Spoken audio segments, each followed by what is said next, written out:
Good morning, કેમ છો બધા? મજામાં છો?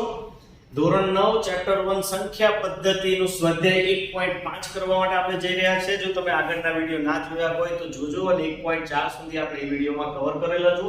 ચાલો સ્વાધ્યાય 1.5 નો પ્રશ્ન એક આજે જોઈએ. એમાં સૌથી સરસ પહેલો જ પ્રશ્ન છે કે સમમી અને અસમમી સંખ્યામાં વર્ગીકરણ કરો. હવે તમે જો સમમી અને અસમમી સંખ્યાને અર્થ બરાબર પાકો કર્યો હોય તો આનો જવાબ સરળતાથી આપી શકો. ચલો પહેલી સંખ્યા છે 2 - √5. હવે તમે જોઈ શકો છો કે આ છે 2 છે એ સમમી છે અને -√5 √5 એ અસમમી છે. તો સમમી અને અસમમીની બાદબાકી હંમેશા અસમય જ મળે, એટલે આ આખી સંખ્યાને આપણે કહી શકીએ આ સંખ્યા છે અસમય. ચાલો પછી 3 + √23 - √23. હવે દેખીતી રીતે જુઓ તો આ અસમય જેવું દેખાય, પણ એને ધ્યાનથી ગણતરી કરીએ તો 3 + √23 અને આ છે -√23.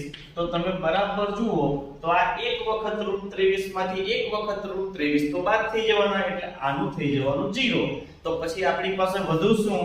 માત્ર 3. તો 3 કેવી સંખ્યા છે સાહેબ? 3 તો સમય છે, એટલે આપણે અહીંયા લખી શકીએ આ સંખ્યા કેવી છે? સમય. ચલો નેક્સ્ટ જઈએ. 2√7 / 7√7. હવે આમાં તમે જોઈ શકો છો √7 ઉડી ભાગાકાર થઈ ગયો. તો આપણી પાસે વધ્યું શું? 2/7. તો હવે 2/7 આ તો p/q સ્વરૂપ થયું, એટલે આ સંખ્યા કેવી કહી શકીશું આપણે? સમય.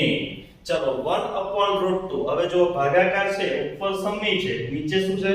અસમય. હવે એનો ભાગાકાર પણ આ જ રહેવાનો 1/√2, એટલે આપણે આને કહી શકીએ આ સંખ્યા છે અસમય.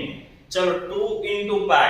હવે 2π, હવે π આપણને ખબર છે અસમય છે, એટલે 2π એ ગુણાકાર વૃત્તિ બનશે કેવી? અસમય. તો આ રીતે આપણે પ્રશ્ન 1 ને સોલ્વ કરી શકીએ. Thank you.